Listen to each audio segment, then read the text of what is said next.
an investigation into the efficacy of single and multisensory brain entrainment to achieve transcendent states for the purpose of therapeutic application.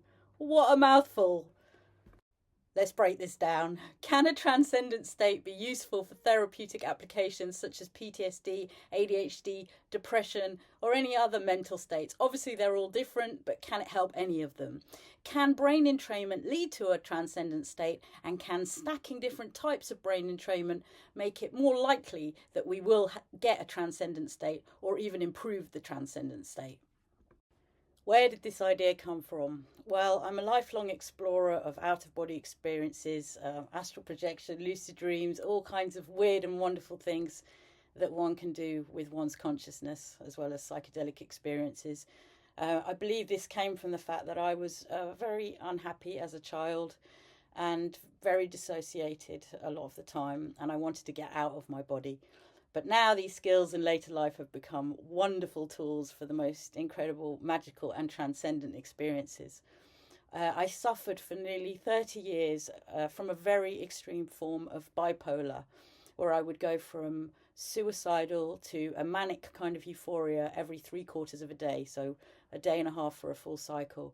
And I was looping around like this for so many years, never thinking that either end of the loop would come round again. I always thought that that was the absolute. Whenever I was up there, I thought it was everything. When I was down there, I thought it was over. But eventually, with the help of cognitive and analytical therapy, I was able to map this loop. And once I did that, I realized that if I could find a way of interrupting it, I might not follow on to the next step of the loop. So I discovered that I could do this with DMT. DMT is a psychedelic drug that sends you to another universe. It's about as full on of a psychedelic experience that you can have, and it lasts in its maximum intensity only about 5 minutes. So this was the perfect tool for me to just completely break my state, and this was the first step in healing this condition, which I am now well and truly over. So from that, I developed loop busting therapy, which is a way of doing this using other tools, brain entrainment being one of them, but also language to interrupt the neural patterns that someone might be stuck in so that we can create new ones. I'm also a music producer, a DJ, a sound designer. I work with immersive experiences to create as transcendent experience as possible for the audience. And I work with brain entrainment. I work with the Monroe Institute. Monroe Sound Science is their proprietary brain entrainment. And Roxiva, who are a flickering light type of entrainment. I am writing music for them at the moment and very much part of their wonderful team. So what is a transcendent state? Well, a transcendent state can be characterized by a few things. Ego loss, a loss of sense of self. Intimate connection to something greater than oneself. That could depend on what you believe in, cultural references, religious beliefs, etc. Profound presence, you feel completely in the moment, a loss of time. Desirable feelings, maybe awe, serenity, euphoria, but not necessarily. A transcendent experience can not always be pleasant. A shift in awareness and perception, so suddenly you're seeing things in a different way. And gaining insight, you may gain a revelation or insight about your life, which, can be very, very useful, as we'll see in the next slide. So how could a transcendent state be therapeutic? Well, there's a break in state. So if you're in a very negative place, suddenly you're experiencing something which is hopefully profoundly positive. This would also measure as a neurochemical change if you were able to see it. There's a loss of self-focus. So when someone's depressed or in any kind of loop, they're often very intensely focused on themselves. There's a feeling of connection to something greater. So that can stop loneliness. It can make you feel that you're not isolated and that there's something greater that you're part of. Life-changing insight can give new direction, new hope, new ideas. Shift in perspectives, new ways of understanding things. Your consciousness is expanded, so you see beyond your usual set of circumstances. And all of these things can lead to greater self-acceptance and greater resilience. How do you achieve a transcendent state? Well, sometimes they just happen spontaneously, and people talk about such things as Kundalini awakenings, mystical experiences, religious experiences. I have had one of these myself, so I can confirm that they are a thing when you're totally least expecting it and haven't done a single thing to make it happen. So who knows what that's about. Sometimes feelings of awe, if you listen to a beautiful piece of music, or you're seeing beautiful nature, or in a sacred building, may not lead to a transcendent experience, maybe just a feeling of awe, but sometimes it can do. Energy practices, meditation, out-of-body experiences, tantra, anything in a flow state, many different practices could potentially lead to a transcendent state. And target sensory brain entrainment, which is what we're talking about here, these are what some people might class as cyberdelic experiences, in that they can mimic psychedelic experience. And you can use AR, VR, and what I'm going to talk about is the Roxiva flickering light with my music, which was created for the purpose of transcendence, and Monroe Sound Science, which is brain entrainment to lead people into altered states. Brain entrainment is a way to shift the brain into desirable states depending on what you would like to do, like sleeping, creating, or going out of body. So brain waves are electrical activity across the brain, and they are rhythmic in nature. So we can use external rhythmic modulation to sync the brain waves to these patterns to encourage them into these states. And this is called frequency following response. Which brain states can we entrain? Well, any of them. We simply have to observe someone who is in the state that we wish to get to and observe their brain waves, and then we can reverse engineer from that and create modulating stimulus to encourage that particular state. Brain waves are tricky to interpret. So they are changing all the time. There are many of them all happening at once. And it's very much variable depending on what you're doing. So, for example, if you were to observe high delta, you might conclude that the person was sleeping. But as shown by Carl in a previous talk, last year when we were at the Giza pyramids, we took readings of our brains inside the King's Chamber, and we all showed very high delta, even though we were very awake, very excited, and in no way sleeping. Also, interference can very easily be picked up. Electrical interference, muscle movements. So it's not an exact science, and we're looking for generalizations. Quick slide just to show the different brain waves that may be dominant when you're doing different things. As you can see, they have both positive and negative effects depending on what you're doing. Recently, they discovered that when you're just dead, there's potential of high epsilon waves, but you can also hopefully have them when you're alive. So as you can see, the context is very, very important when considering brain waves. Here are some examples of brain entrainment. I've put rhythmic in brackets because brain entrainment should be rhythmic by nature. So we have modulating audio. This could be isochronic, that's sound, no sound, sound, no sound, binaural. Different frequencies to either ear. Phase modulation, the sound is moving. Monroe Sound Science uses 56 different types of modulation to create brain entrainment. Flickering light, talked about the Roxiva, Lucia light is another one. Visuals, geometric shapes that move in patterns such as the Syntropy app or the Mandelbrot Zoom. Tactile, this is when haptic feedback is synced to either the flickering light or the visuals to create a felt response. Self-produced rhythms, we can tune into our own heartbeat, our breathing, and even watch hypnagogic imagery as you're falling into a dream or coming out of a dream. Movement, eye movement, spinning, tapping, rocking, and dancing, of course. Electromagnetic, that's moving electromagnetic currents over the brain. It can be used on the body as well for other purposes. And brain to brain, this is mirror neurons. This is why they say that you are an accumulation of the 5 people you spend the most time with, so choose them carefully. So there are other factors that may enhance entrainment, such as burning essential oils like frankincense and bergamot may affect the nervous system. The geographical positioning of the brain entrainment.